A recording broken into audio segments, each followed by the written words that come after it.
Bonsoir à toutes et à tous. Il est président de la Chambre de commerce et d'industrie de la Martinique, président du conseil de surveillance du grand port maritime de Martinique. C'est donc une personnalité importante en Martinique que nous recevons. Philippe Joc, bonjour. Bonjour, bonjour à ceux qui nous regardent. Très heureux de vous retrouver. Alex Cypria, Philippe Joc, s'est éteint le 26 octobre dernier, pharmacien de profession, chef d'entreprise. Il a également eu une carrière politique.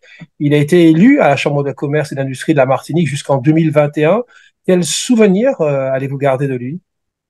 Je garde le souvenir d'un homme engagé, d'un homme qui aimait son pays, qui passait du temps, qui consacrait du temps.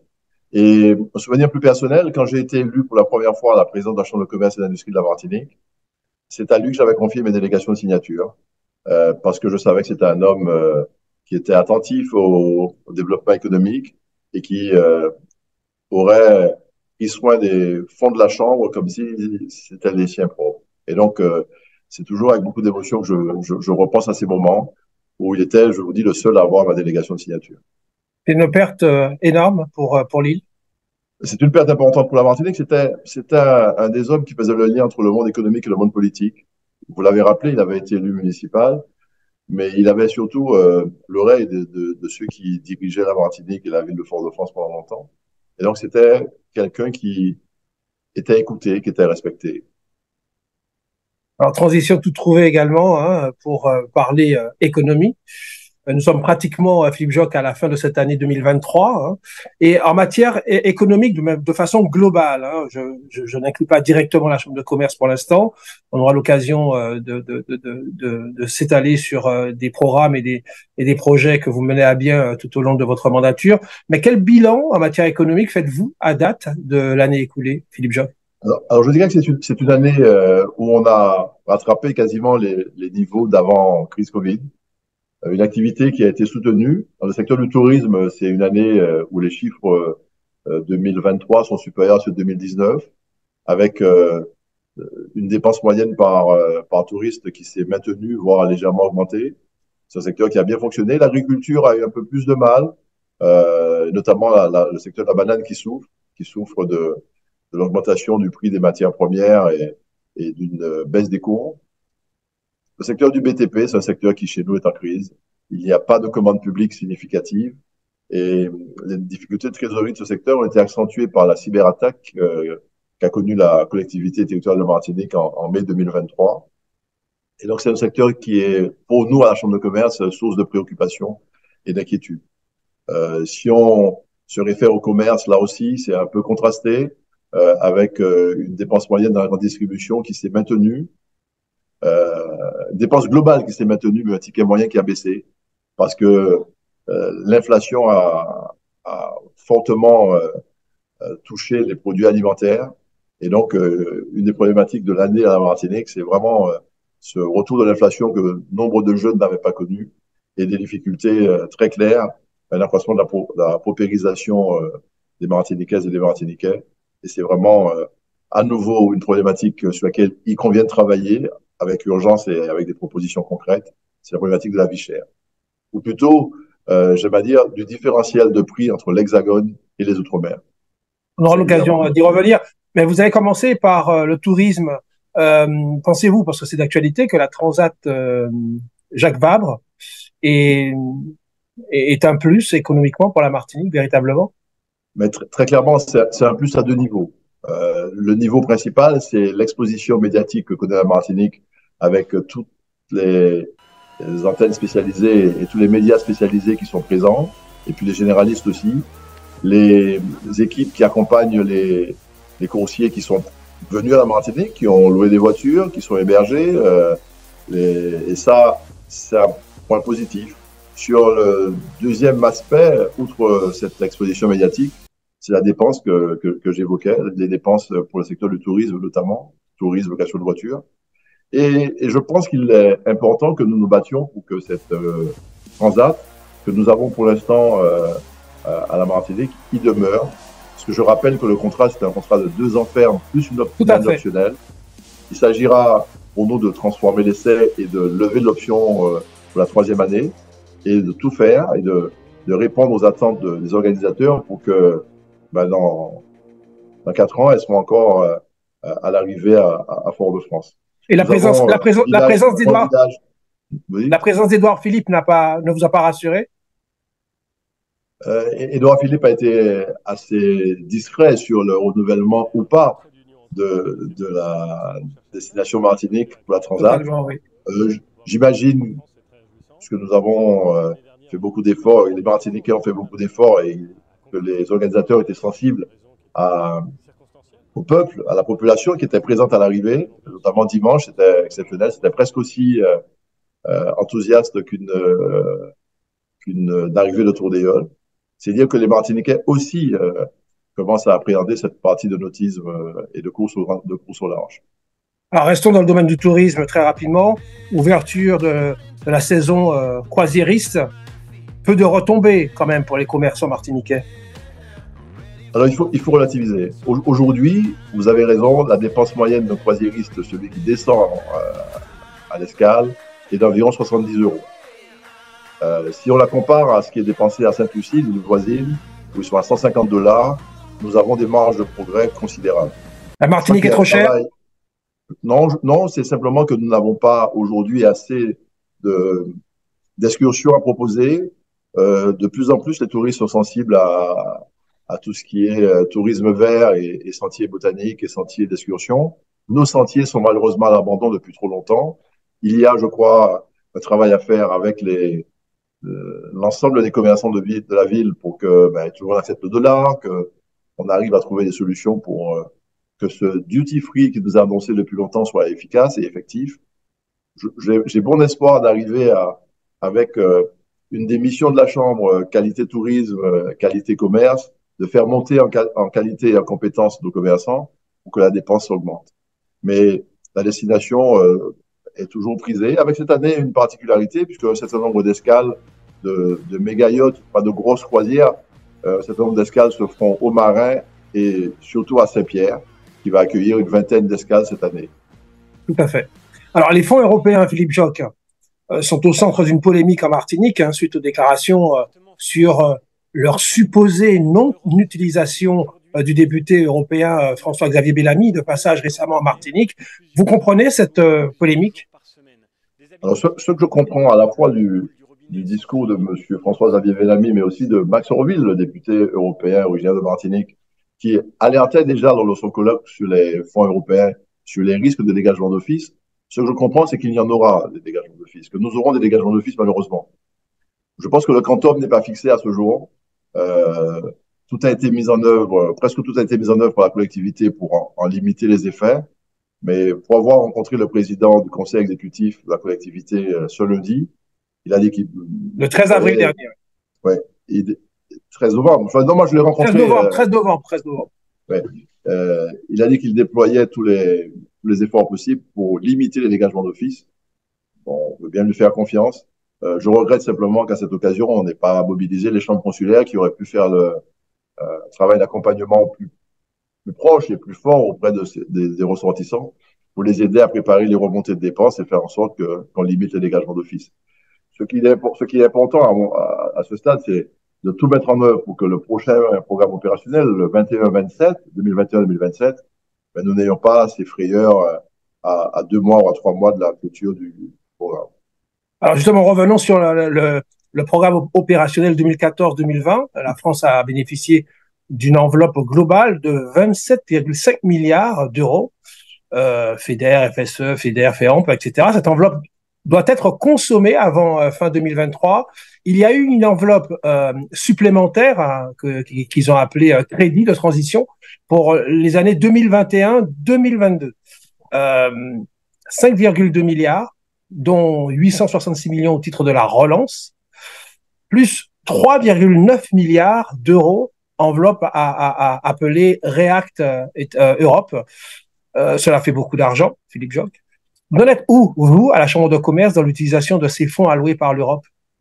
Alors, dès que nous avons connaissance des programmes et des enveloppes, présenté des dossiers, certains d'entre eux ont été retenus, notamment sur la qualité commerce, qualité marché. Nous avons eu un financement dans le cadre du REACT UE à 100% d'une d'une démarche que nous avons initiée avec les commerçants de toute la Martinique. Les trois EPCI, Cap-Nord, CACEM et Espace Sud ont été concernés.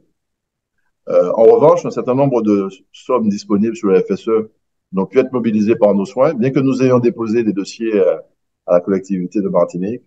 Le temps de réponse de la collectivité était tellement long que la mise en œuvre n'aurait pas été possible avant le 31 décembre 2023. Et nous avons donc retiré 2 ou 3 propositions qui allaient dans le sens de l'accompagnement de nos jeunes Martiniquais, faute de réponse dans des délais raisonnables par la collectivité territoriale de Martinique. Alors, je connais votre intérêt pour la transition numérique, l'accompagnement des entreprises locales, sans oublier l'international avec le MTL Connect.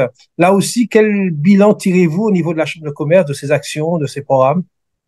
Alors, sur ce qui a trait à la transition numérique, nous avons poursuivi avec CCI France et en local un accompagnement à la transition numérique avec des diagnostics, avec des accompagnements, avec des webinaires pour faire monter en compétences un certain nombre d'acteurs, avec un focus particulier sur le secteur du tourisme, où nous avons euh, accompagné plus fortement la transition numérique de ces acteurs.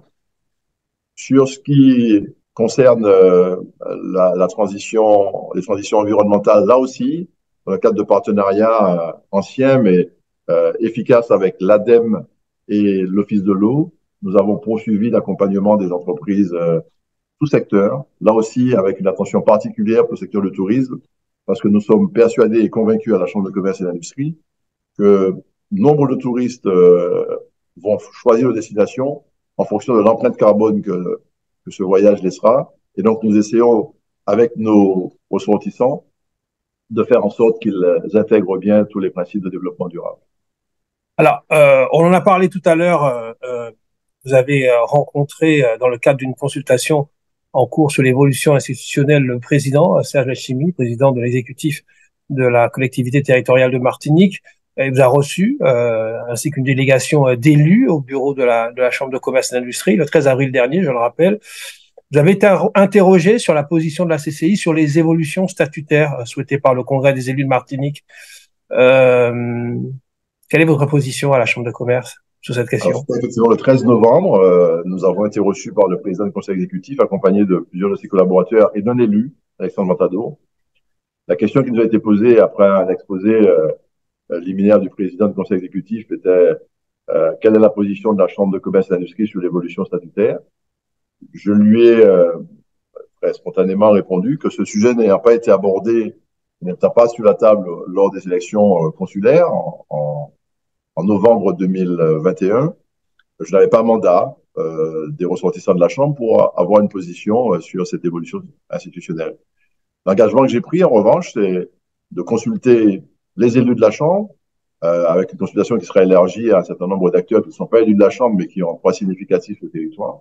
L'engagement que j'ai pris, c'est de consulter ces différents acteurs économiques à la lumière des 8 résolutions qui seront prises par le Congrès des élus de Martinique. Et seulement à ce moment-là, avec un mandat clair et un échange partagé par tous, je pourrais donner une position pour la Chambre de commerce et d'industrie. Je n'ai pas mandat, je n'ai pas mandat pour le faire. Sur cette question, il y a un rapport de force entre la collectivité territoriale de Martinique et l'État, hein, très clairement. Monsieur Letchimy cherchait des alliés au niveau de la Chambre de commerce. Je pense que le président Letchimy l'a dit, ce qu'il veut, ce qu'il souhaite. Le cas, c'est que l'ensemble des acteurs politiques, sociaux, culturels soient à ses côtés pour défendre sa position d'évolution institutionnelle auprès de l'État. L'autonomie, c'est ça, comme le souhaite la Corse? À titre personnel, si je comprends la nécessité d'évolution et de pouvoir normatif supplémentaire, Vers l'autonomie, c'est ça, Monsieur Jorque? je suis plus réservé sur le pouvoir fiscal.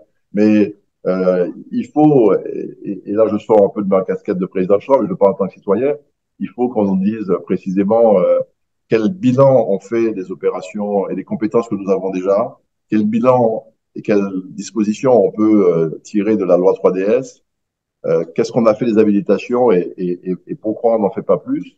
Une fois qu'on aura fait ce bilan, s'il est positif, je ne doute pas un seul instant que l'ensemble des acteurs seront favorables à l'élargissement. Mais je pense qu'il faut d'abord, par l'exemple, démontrer qu'on a été efficace avant de réclamer plus de pouvoir. Et surtout, euh, lors de l'échange, je n'ai pas eu le sentiment qu'il y avait très clairement des, un chemin ou plutôt une vision qui sous-tendait cette volonté de plus de pouvoir local. Suite à la polémique avec le président Letchimy, les choses se sont apaisées ou pas entre vous? Tout va bien? Mais je n'ai pas souvenir d'avoir personnellement été en situation de polémique avec le président du conseil exécutif.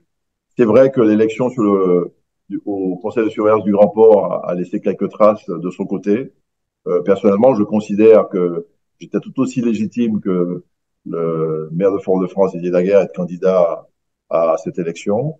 Que, en tant que président sortant, nous avions, avec l'équipe, un bilan à défendre. Nous avons une vision du port et une volonté d'accompagner sa transition. Euh, Nous militons depuis plusieurs années dans le cadre d'un plan stratégique qui a été, je le rappelle, voté à l'unanimité, y compris par les représentants de la collectivité Tout à fait, territoriale. oui. Nous militons pour un port citoyen, un port vert, un port qui prépare la transition énergétique, un port ouvert sur la ville. Et donc, pour toutes ces considérations, j'avais considéré que je pouvais être candidat. Il se trouve que l'élection a été démocratique, que l'État s'est abstenu et que les 13 Martiniquais qui étaient présents ont voté et le résultat a été ce qu'il était. Et donc, je pense, j'espère en tous les cas que c'est aujourd'hui un épisode oublié par le président du conseil exécutif. Alors, revenons sur l'encadrement que la Chambre de commerce et ses élus et ses agents mènent auprès des entreprises locales qui rencontrent des problématiques d'attractivité commerciale. Vous étiez le 7 novembre dernier dans la commune de Saint-Esprit. Est-ce que vous estimez que aujourd'hui, à quelques semaines de la fin de l'année, vous estimez que les entreprises que vous avez accompagnées ont compris justement comment être plus attractives commercialement, Philippe Joc? Oui, on peut noter une appétence des entreprises et des entrepreneurs pour les programmes, les labels qualité que nous déployons. C'est bien la preuve que ils y trouvent leur compte. Quand on les interroge, ils disent tous que c'est un passage un peu compliqué, que ça prend un peu de temps, que ça mobilise les équipes, et que ça les fédère aussi, et que à terme, il y a des effets sur le chiffre d'affaires. Ce que je peux noter en revanche, et qui me préoccupe beaucoup, c'est l'absence de dynamisme des centres-villes et des centres-bourgs. Et nous avons décidé, avec l'équipe de la Chambre de commerce et d'industrie, d'aller régulièrement en commune à la rencontre des commerçants des centres-bourgs et des centres-villes pour voir comment on peut, en lien avec les municipalités en place, comment on peut accompagner cette redynamisation des centres-bourgs et des centres-villes qui est indispensable. Ce commerce de proximité qui prend encore plus d'ampleur et plus de place, notamment en raison du vieillissement de la population et de l'impossibilité pour certains de continuer à aller faire leurs courses dans les grands centres commerciaux. Succession, succession, etc. Oui. Voilà, il y a urgence à redynamiser les centres-bourgs et les centres-villes. Je pense pas seulement à celui de Fort-de-France qui me préoccupe beaucoup. Nous sommes nous sommes à quelques semaines de Noël. Il n'y a pas de guirlande, il n'y a pas d'animation particulière visible. Et je pense qu'il nous faut. Fort-de-France est-elle encore la Fort-de-France, capitale de la Martinique oui, Fort-de-France est toujours la capitale administrative de la Martinique. administrative? Vous faites bien de le souligner. La commune la plus attractive, ce serait le Lamentin aujourd'hui? Alors aujourd'hui, quand on regarde les chiffres de création d'entreprises et d'évolution, depuis plusieurs années, c'est le Robert qui attire le plus d'entreprises et qui a un volume de création significatif. C'est vrai qu'ils ont un centre commercial en périphérie qui a beaucoup attiré et une zone industrielle qui a encore de belles entreprises. Et donc, en termes de création d'entreprises et de dynamisme, aujourd'hui, ce serait plutôt numéro un le Robert, numéro 2 la Montagne. Alors, depuis le 1er janvier 2023, Philippe Joc, il y a un guichet unique des formalités électroniques d'entreprise qui a été mis en place. C'est le seul guichet des formalités des entreprises. Est-ce que cela prend véritablement numériquement auprès Non, des entreprises que non, vous accompagnez? c'est très problématique. Outre les difficultés et les différents bugs que cet nouvel outil À a générer, oui. connu, il y a vraiment chez nous une difficulté. Quand nous gérions à l'époque le centre de formalité des entreprises, ben, on accompagnait la création. Euh, je rappelle, et j'ai eu l'occasion de le dire au ministère des Outre-mer, nombreux sont ceux qui créent leur entreprise pour créer leur emploi. Et ceux-là n'ont pas toujours la technicité et le savoir-faire et la compétence pour établir eux-mêmes leur document de création. Et ce que je crains, c'est que ce taux numérique les renvoie ou les maintienne dans l'économie informelle. C'est tellement difficile Qu'est-ce que vous appelez économie aujourd'hui de informelle? créer que certains restent dans l'informel. Qu'est-ce que vous appelez économie informelle? Ben, c'est le job, le non déclaré. Euh, alors que avec la crise Covid, nombre d'entre eux avaient voulu se régulariser parce qu'ils avaient réalisé qu'il n'y avait pas d'aide Covid, il n'y avait pas d'aide d'État pour ceux qui étaient dans l'économie informelle. Ben, ils ont voulu se régulariser. Certains qui viennent aujourd'hui ont du mal à remplir à faire le tout numérique. Et c'est une préoccupation qui avait été reportée par l'ensemble des chambres de commerce et d'industrie d'outre-mer en disant attention, chez nous et dans les zones rurales de l'Hexagone, se posera le problème du tout numérique. Mais les moyens des chambres de commerce sont réduits comme peau de chagrin depuis plusieurs années et nous n'avons plus les moyens de maintenir un CFE puisqu'il n'est plus financé. Alors, élargissons un petit peu notre questionnement. Allons vers l'international, puisqu'en fait, vous avez aussi euh, participé, en tout cas, vous êtes intervenu dans le cadre du MTL Connect. D'accord? C'est un événement Oui. phare de la tech. Euh, qu'est-ce que la CCI, en quoi vous avez contribué, effectivement, dans cette optique au niveau Déjà, international? je voyais que l'international, c'est pour nous un secteur, Challenge. un service qui fonctionne bien. Euh, et il y a vraiment un potentiel à déployer les entreprises, à les aider à se déployer à l'international, Quand vous dites un notamment dans la potentiel, ça veut Caraïbe. dire qu'aujourd'hui, il n'y a pas d'entreprise martiniquaise déployée à Si. Non, non. l'international? Il y en a qui sont à l'international, mais nous, ce que nous souhaitons, c'est qu'il y en ait encore plus.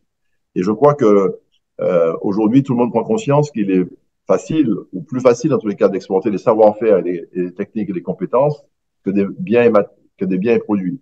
Donc, nous accompagnons à la fois ceux qui veulent exporter leurs produits, je pense au rhum en particulier et à l'agroalimentaire, mais nous accompagnons aussi tous ceux qui, dans le numérique, dans les énergies renouvelables, dans la mode, ont des projets à l'export. L'export, c'est pour nous important. Nous avons un marché qui est étroit, qui se rétrécit avec le principal problème de l'économie martiniquaise et de la société martiniquaise, c'est la baisse démographique. C'est une préoccupation très forte et donc nous pensons il faut s'ouvrir vers le monde et accompagner les entreprises. Quand vous dites s'ouvrir vers le monde, vers quoi? La Caraïbe ou bien l'Angleterre, les États-Unis, Non, l'Europe? il y a pas de limite. Nous avons les entreprises que nous accompagnons qui sont aujourd'hui qui se déploient en Afrique. Nous avons des entreprises qui intéressent le Canada et les États-Unis. Nous avons très récemment organisé une visite d'acheteurs. Il y avait 8 acheteurs canadiens et américains qui étaient présents en Tout à fait, oui. Martinique et qui ont découvert quelques produits. Euh, à date, 2 contrats ont déjà été signés. On espère que les entreprises qui étaient engagées dans la démarche seront à nouveau sollicitées. Et je pense qu'il est important de montrer la qualité de ce qu'on produit et de montrer et de raconter notre histoire à travers les produits que nous fabriquons. L'EGC Martinique Business School, qu'est-ce que ça a Ben, donné? C'était c'est, aussi l'un de alors, vos programmes phares. oui, ce que je veux dire sur cette école, c'est que nous avons ouvert des formations en alternance en 3e année et qu'elles ont rencontré beaucoup de succès. Et j'apprécie et je profite de votre antenne pour remercier les chefs d'entreprise qui ont joué le jeu en prenant les jeunes dans l'alternance. C'est un pari. Mais au-delà de l'EGC, ce que je veux dire sur la formation, c'est que nous avons franchi un cap et que nous avons signé des partenariats avec l'École de management de Normandie, l'EM Normandie, pour que le parcours grande école puisse se réaliser en Martinique. Nous ouvrons les formations à des étudiants de la Caraïbe. Nous avons cette année un Saint-Lucien et un Haïtien. Et l'idée, c'est vraiment de faire de Skill for Campus euh, la vitrine de la formation et de l'excellence de la formation martiniquaise. Alors, rappelons tout de même, Monsieur le Président, que l'EGC Business School, ce sont des écoles créées il y a plus de 30 ans par les chambres de commerce et d'industrie, quand même. Hein. Absolument, absolument. Voilà, Nous sommes clairement dans avec le 16 réseau. campus dans l'Hexagone et 4 en Outre-mer. avec la possibilité pour les étudiants de changer de campus. On peut commencer à Fort-de-France et finir à Brest. On peut commencer à Brest et poursuivre à Fort-de-France. Et ça, je crois que c'est quelque chose d'intéressant pour les étudiants. Le niveau est satisfaisant. À l'époque, ce qui avait milité pour la création de cette école, c'était l'absence d'encadrement intermédiaire dans les entreprises locales. Et donc, nous étions sur un niveau Bac+3 pour créer et constituer un réseau de cadres intermédiaires martiniquais. Et je pense que la Chambre de commerce et d'industrie et mes prédécesseurs ont bien réussi en ce sens. Avec le premier After Skillfor, qui a eu pour thématique le tourisme, à quelques mois de l'ouverture de la saison touristique, justement, est-ce que vous pensez que les candidats d'aujourd'hui sont la relève de demain? Très clairement, et nous militons pour cela. Nous souhaitons que la Martinique trouve chez elle ses enfants en capacité d'assurer la transmission reprise de ceux qui partiront à la retraite. Et c'est un sujet de préoccupation et sur lequel la Chambre, en lien avec la Chambre de commerce des îles de Guadeloupe et les chambres de métiers de Martinique et de Guadeloupe, nous avons mis l'accent sur la transmission reprise parce que le vieillissement de la population touche aussi les chefs d'entreprise. Nous avons près de 20% de nos ressortissants qui sont âgés de plus de 60 ans. Et donc, si on n'y prend pas garde et si on ne prépare pas cette transmission, il y aura perte de savoir, de savoir-faire et perte d'emploi. Et vous pensez qu'aujourd'hui, nos jeunes sont inspirés par le tourisme, justement, toute la transition numérique? Nos jeunes sont inspirés par faire du business, c'est vrai. Oui. Il y a une vingtaine d'années ou une trentaine d'années, le Graal, c'était d'être fonctionnaire. Aujourd'hui, c'est de monter sa boîte, d'être son propre patron et dans les secteurs qui sont porteurs. Donc, il y a le tourisme parce que c'est, de notre point de vue, un secteur de développement pour la Martinique. Maintenant, et je l'ai rappelé lors de mon entretien avec le président du conseil exécutif, il faut qu'on définisse clairement la marque Martinique. Est-ce qu'on va vers du tourisme de luxe est-ce qu'on va vers un tourisme auquel cas il faut construire des hôtels et des hôtels de qualité? Est-ce qu'on va vers un tourisme patrimonial et historique ou est-ce qu'on fait du tourisme vert? Ou est-ce qu'on fait l'ensemble de tout ça avec qualité? Alors, pour terminer, hein, la nuit de l'orientation, à l'heure où on enregistre cette interview, c'est le 18 novembre, de 15h à 21h, au stade Pierre Aliquer, à Fort-de-France, donc demain. Qu'est-ce que vous attendez de cette nuit de l'orientation pour les jeunes? Et pour nous, c'est l'occasion de leur faire rencontrer des professionnels qui vont leur parler avec passion et amour de leur métier, leur donner peut-être envie de suivre ces voies-là. Ce que nous voulons, c'est que ces jeunes se mettent au contact des professionnels, se disent quel métier m'intéresse, quel secteur m'intéresse. Et là, nous avons à la fois des rencontres entre étudiants, jeunes et professionnels. Nous avons des ateliers de préparation. Étudiants et également des chômeurs ou d'adultes en reconversion.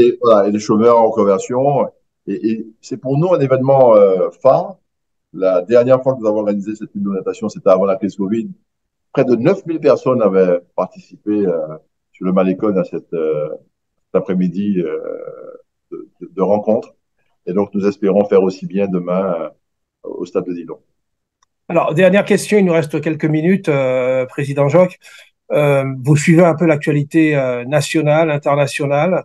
Est-ce que vous avez le sentiment que la Martinique est un peu touchée, impactée par tout ce qui se passe, notamment en Israël ou en Ukraine, en tout cas en Israël précisément?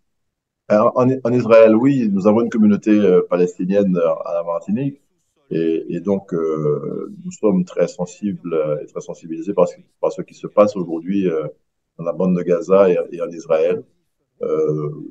Personnellement, je considère que toutes les vies se valent et qu'il n'y a pas de raison qu'aujourd'hui les Palestiniens connaissent ce qu'ils vivent aujourd'hui.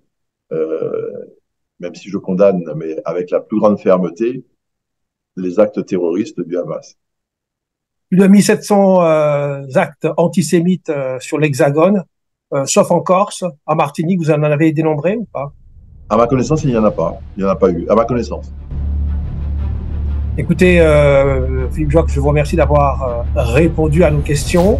Votre prochaine actualité avant la fin de l'année, c'est? Avant la fin de l'année, c'est la transmission reprise, réorganiser une grande manifestation autour de cette thématique, parce que pour nous, c'est vraiment un sujet phare de la mandature actuelle. Reprise d'entreprise, bien sûr. Reprise d'entreprise, bien sûr, transmission et reprise d'entreprise. Avec M. Zaméo, que nous avions interrogé. Là-dessus. Très bien. En tout cas, d'ici là, très bonne fête de fin d'année, M. Philippe Joc, et je vous remercie d'avoir répondu à nos questions. Merci beaucoup et à bientôt.